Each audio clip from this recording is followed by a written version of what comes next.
నేటిదిన వాక్య ధ్యానం కొరకు 105వ కీర్తన 5వ చరణంలో రాయబడిన ఆఖరి వాక్య భాగాన్ని చదువుకుందాం. ఆయన చేసిన ఆశ్చర్య కార్యములను జ్ఞాపకము చేసుకొనుడి. చదవబడిన ఈ వాక్య భాగంలోని దీవెన నా ప్రియులకు మీరందరూ పొందుదురుగాక. మన ప్రభు అయిన యేసుక్రీస్తు వారు సర్వ మానవాళి జీవితాలలో ఆయన చేయు ప్రతి కార్యము అది ఆశ్చర్యమైనది. పూర్వం ఇశ్రాయేలీయుల జీవితాల్లో ప్రభు చేసినటువంటి కార్యాలను గురించినటువంటి సంగతులు ఈ 105వ కీర్తనలో మనం చూడగలం.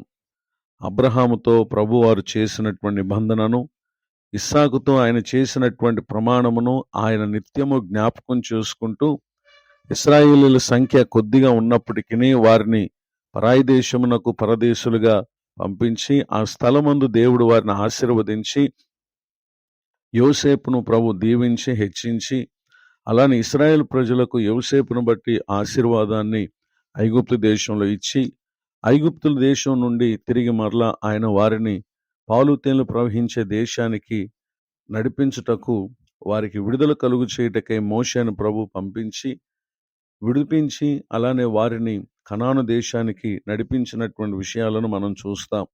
వారి ప్రయాణ మార్గంలో ఆయన వారికి కావలసినటువంటి ఆహారమును అనుగ్రహించారు, అలానే త్రాగుటకు నీటిని ఆయన అనుగ్రహించారు. వారికి సంతోషాన్ని కలుగు చేసినటువంటి విషయాలను గూర్చి మనం 105వ కీర్తనలు మనం చూడగలం. ఈ మాటలు వింటున్నటువంటి నా ప్రియ సహోదరి సహోదరులు, ఈ సంవత్సరం ఆది నుండి సంవత్సరాంతం వరకు మన జీవితంలో కూడా ఆయన మనకు కావలసినటువంటి శ్వాస నిశ్వాసమును అనుగ్రహిస్తూ, అంత మాత్రమే కాక తినుటకు ఆహారమును, ధరించుటకు వస్త్రాలను, త్రాగుటకు నీటినిచ్చి, అలానే చేయుటకు చక్కటి ఉద్యోగమును, వ్యాపారమును, పనిని మనకు అనుగ్రహించి అనేక విషయాల్లో ఆయన మనకు మేలు అనుగ్రహిస్తూ వచ్చినటువంటి దేవుడిగా యేసుక్రీస్తు ప్రభువారు ఉన్నారు. ఈ సంవత్సర ఆఖరి దినమున ఆయన మన జీవితంలో చేసిన ప్రతి కార్యము అది ఆశ్చర్యమైనది గనుక అందును బట్టి మనం దేవునికి కృతజ్ఞతాస్తుతులు చెల్లించాలి. జరిగిన వాటిని బట్టి దేవుని స్తుతించాలి. మనం ఆశించి జరుగుని వాటిని గూర్చి మనం ఏమాత్రం కూడా దిగులు పడక, తదుపరి కాలాల్లో దేవుడు మన కొరకు ఆయన తాను ఉద్దేశించిన రీతిగా జరిగిస్తారని మనం దేవునికి కృతజ్ఞతాస్తుతులు చెల్లించాలి.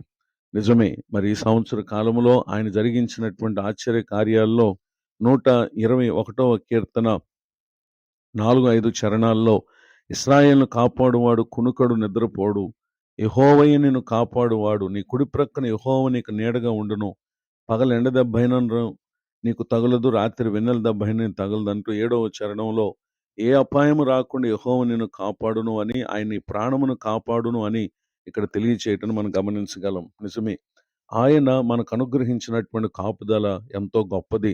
ఎందరో మనకంటే చిన్నవారు, మన తోటి వారు, మనకంటే పెద్దవారు పలు అపాయముల చేత, ప్రమాదముల చేత వారు ఈ లోకాన్ని విడిచిపెట్టారు. పలు బలహీనతలు, అనారోగ్య సమస్యల చేత ఈ లోకాన్ని విడిచిపెట్టారు.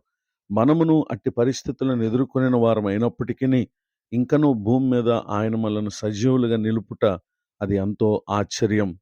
ఆయన మన ప్రతి అవసరం తీరుస్తూ వచ్చారు. ప్రతి పరిస్థితుల్లో ఆయన మనకు తోడుగా ఉండి ఆదరిస్తూ వచ్చారు. ఈ సంగతులన్నీ కూడా మనం జ్ఞాపకం చేసుకుంటూ అది మనకు ఆశీర్వాదకరం. జ్ఞాపకం చేసుకున్నట్టు మాత్రమే కాదు కానీ దేవుని యొక్క వాక్యం మనం ఏ విధముగా ఉండవలెనో మనకు తెలియచేయటను పరిశుద్ధ గ్రంథంలో మనం చూడగలం. మొదటి సమూయేలు గ్రంథము 12వ అధ్యాయము 24వ వచనంలో రాయబడినటువంటి వాక్యంలో, ఆయన మీ కొరకు ఎన్ని గొప్ప కార్యములు చేశానో అది మీరు తలంచుకొని, మీరు యెహోవా యందు భయభక్తులు కలిగి నిష్కపటులై పూర్ణ హృదయముతో ఆయనను సేవించుట ఆవశ్యకము అని చెప్పుటను మనం గమనించగలం. నిజమే, జ్ఞాపకం చేసుకున్నట్టు మాత్రమే కాక రానున్నటువంటి దినాల్లో మరి ఎక్కువగా దేవుని కొరకు భయము భక్తి కలిగి నిష్కపటులుగా పూర్ణ హృదయంతో ప్రభువును సేవించేటటువంటి వారంగా ఉంటే రానున్నటువంటి కాలాల్లో కూడా ఎంత విపత్కర పరిస్థితులు ఎదురైనా ఆశ్చర్యకరమైన సహాయాన్ని ప్రభువారు మనకు దయచేస్తారు. ఇటు దీవెనలకు నా ప్రియులకు మీరు పాత్రులు కావాలని కోరుతూ ఈ మాటలు ముగిస్తున్నాను. ప్రార్థన. కృపగలిగిన మా తండ్రి, మీ వందనాలు. నేడు విన్న ఈ మాటల ద్వారా నీ వాక్యం మాకు సెలవిస్తూ ఉంది.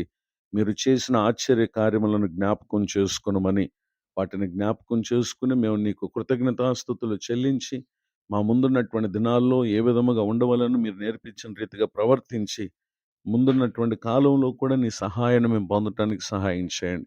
దైవజనులను, వారి కుటుంబాన్ని, సేవా పరిచర్యను ఈ సంవత్సరం అంతా అనేక ఇబ్బందికర పరిస్థితుల్లో, వ్యతిరేక పరిస్థితుల్లో మీరు తోడే నడిపించినందుకు, జరిగించినందుకు స్తోత్రం. గడిచినటువంటి కాలమంతా కూడా మీ కృపాక్షేమాలు అనుగ్రహించినందుకు స్తోత్రం. మరొక నూతన సంవత్సర దయాకిరీటాన్ని దినం పొందిన మా ప్రియులను కూడా మీరు దీవించండి. కృంగిన వారిని, దుఃఖితులను ఆదరించండి. ఎందరైతే పలు ఆశతో, కోరికతో తమ జీవితంలో అభివృద్ధి కొరకు ఎదురు చూసి ఇప్పటి వరకు ఏ విధమైన మార్పు చూడక దిగులుతో ఉన్నారో వారి కొరకు మీరు సిద్ధం చేసినటువంటి ఆశ్చర్య కార్యాలను రానున్నటువంటి దినాల్లో మీరు వారికి అనుగ్రహించమని మీ సేవకునిగా బ్రతిమాలుతూ ఉన్నాను. ప్రతి ఒక్కరి అక్కర్లు తీర్చండి. నిరుద్యోగ స్థితిలో ఉన్నటువంటి బిడ్డలకు మంచి ఉద్యోగం దయచేయండి. ఎంతమంది అయితే ఇంకను మారు మనసు పొంది రక్షించబడక ఉన్నారు వారందరిని కూడా దర్శించమని ప్రార్థన చేస్తున్నాను. వివాహం కొరకు ఎదురు చూసే బిడ్డల విషయంలో, గర్భఫలం కొరకు ఎదురు చూసే బిడ్డల విషయంలో మీకు సహాయం దయచేయండి. ప్రతి ఒక్కరికి మేలు కలుగు చేసి మీ సాక్షులుగా నేను మహిమపరిచే బిడ్డలగునట్లుగా ప్రతి ఒక్కరికి మేలు చేయమని యేసుక్రీస్తు నామములో ప్రార్థిస్తున్నాను తండ్రి. ఆమేన్. తండ్రి, కుమార, పరిశుద్ధాత్మ దేవుడు తోడై నడిపించునుగాక. ఆమేన్.